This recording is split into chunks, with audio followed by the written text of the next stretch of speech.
You're about to spend a 20-minute drive winning an argument you were too scared to start. The person you'll destroy in that fantasy never even knew there was a fight. You'll be flawless, devastating, right about everything, to a windshield. And tomorrow, you'll split the check exactly the same way. Thursday, 9:41 p.m. She's still in the restaurant lot, in the driver's seat of a car she hasn't started yet.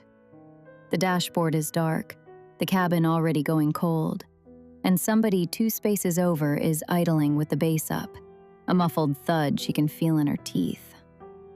On the passenger seat, a single paper napkin she carried out without noticing, folded into a tight little rectangle, corners squared. She didn't decide to do that. You know that feeling when the goodbyes are done, the hugs are hugged, and the second the door shuts, you finally exhale, and the exhale turns into something else, something with edges? That's the moment the outside world walked in. An evening out, an even split, $11. A trivial number that has now taken complete hostage of a 45-year-old woman sitting alone in the dark, hands in her lap, not moving. She manages people for a living. She can diffuse a floor dispute in 90 seconds flat, but she cannot press one button on a phone. The phone lights up. The group chat, "So fun tonight, love you guys." Her thumb drifts over the heart reaction and just hovers there, doesn't press. The screen dims, then brightens again, a second message underneath the first, and still, the thumb hovers, suspended over a tiny cartoon heart like it weighs 40 pounds. Here's the thing she won't admit. The problem is already solved. It solved itself. There's a button on her phone right now that fixes the whole thing in 9 seconds. Venmo, request $11, done. No speech required. And the mildly honest sentence exists too, and it's 5 words long. Next time, let's do separate checks. That's it. That's the entire war. But she doesn't touch it. Instead, something better starts running, cleaner. She begins constructing the speech, the whole speech, the one she should have delivered at the table, right there over the wine glasses, the salad she ordered, the water she drank while they worked through 2 bottles of wine. Most of the bill was theirs. Most of the bill was liquid, the $11 that weren't hers.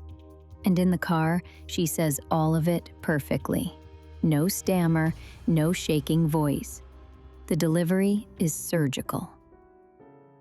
And to the windshield, they finally get it. They finally understand. Then comes the line she tells herself, word for word, like scripture. They should have offered. She shouldn't have to be the one to bring it up.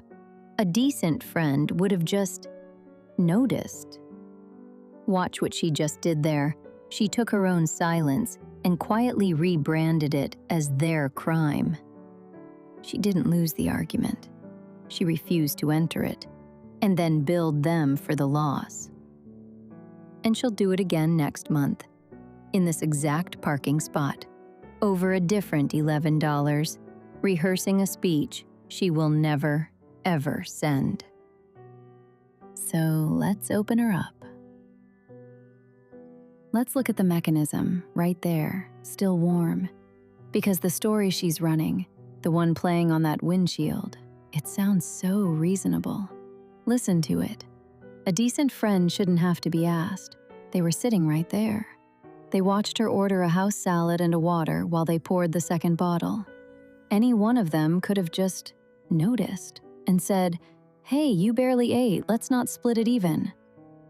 And having to spell that out, having to raise her hand at a table like a kid asking to use the bathroom, that would cheapen the whole night. It would make her the small one, the one keeping score over $11, because in this circle, the woman who itemizes the bill is the woman who quietly stops getting invited. So of course she stays quiet. Of course. Who wouldn't? And you almost bought that, didn't you? Now watch the floor drop out. Because rehearsing the fight instead of having it, that isn't weakness, it's a purchase. It buys her something exquisite. In the car, she wins, every single time. She's always the reasonable one, always the wronged one, and this is the part she'd never say out loud. No one is ever in the room to disagree with her. No one gets to push back. No one gets to say, "Actually, Lisa, you had 2 glasses too." The imaginary fight is spotless because it's rigged. She's the prosecutor, the judge, and the only witness. And what she's really dodging isn't the $11. It's the one horrifying possibility that her voice might shake, that she might say the honest thing and someone might not fold, that she'd have to sit in the ugly, wobbling middle of a real conversation where she isn't automatically right. She would rather win 1,000 fake trials than survive one real one. And here's the machine. Here's the part that should make your stomach turn. Because winning in the car changes nothing. The real night splits the same way next month. So she rehearses the same speech again, and every flawless imaginary victory quietly whispers the same lie back to her. See? Speaking up is dangerous. You are right to stay quiet. She isn't being silenced by them. She's silencing herself and mailing them the bill. And you already know exactly which steering wheel you gave that speech to this week. Count the cost. Not the $11. The 20 years of them. 2 decades of perfect speeches delivered to steering wheels and shower walls and ceilings at 2 a.m. A whole vault of arguments won, and not one friend who has ever actually met the woman having them. The apology she's waiting for can never come, because she keeps addressing the invoice to herself. So here she sits, running the numbers, because a manager always has options, 3 of them, laid out on the ledger like a floor plan she has to staff before close. The first one is the honest move. She could type the true thing right now. "Hey, totally my bad for not saying it tonight, but going forward, can we do separate checks? I usually just get a salad." And set the phone face down before her thumb can crawl back and delete it. And for one clean second, the margin on that is beautiful. The release of finally saying the real sentence out loud. The small, foreign pride of having a spine, of being a woman who states a boundary instead of rehearsing one. But the invoice on that trade starts compounding the instant it sends. The 3 dots that appear, then vanish, then don't come back. The read 9:43 p.m. sitting there like a held breath. She tells herself that a warmly received message could still somehow blow up the whole friendship. That's the lie, the convenient fiction that lets her keep her thumb still. And the only one actually billed here is her, for 20 minutes of not knowing how 3 people she loves will react to 5 reasonable words. Or, and this is the one she came here to run, she could do nothing external at all. Just deliver the flawless monologue to the empty car, tap the little heart, and drive home having handled it entirely inside her own skull. The immediate payoff is that clean, chemical kick of a fight won at 0 risk. Undefeated in the parking lot. But the delayed cost is that not one atom of the real world moves, which means she'll be sitting in this exact spot after the next night out, and the one after that, running the identical speech with the mileage added on. The lie tucked inside it is the sweetest one she owns. That feeling resolved is the same as being resolved. And the one who eats that cost is future her. The woman who inherits the same bill plus interest. and a table full of friends quietly downgraded in her private ledger for a crime nobody ever told them they committed. Or she could get clever, manage it.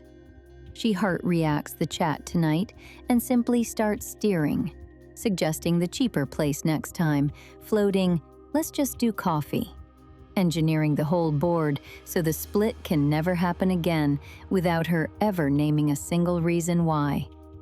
The margin looks fantastic on paper. She solves the money and completely skips the terror of an honest request. But the slow cost is that she trains herself, one rerouted night at a time, to handle people instead of talk to them. The lie is that this is her being low drama and strategic, when it's really just a woman who cannot push one honest sentence across a table. And the one who pays is the friendship itself, the version of her that these women will now never actually get to meet. And so she just sits, phone face down on that tightly folded napkin, the chat glowing against it, unread by her own choice. Her fingers find the key in the ignition and grip it, and don't turn it. The perfect speech is already dissolving, the way it always does, before she can spend it anywhere it would count. 20 minutes of highway ahead, and a whole silent courtroom where she'll win again, spotlessly, alone. The engine is cold. The napkin is folded. The simulation is running. So, do you send the message? Or do you drive home and win the fight alone again?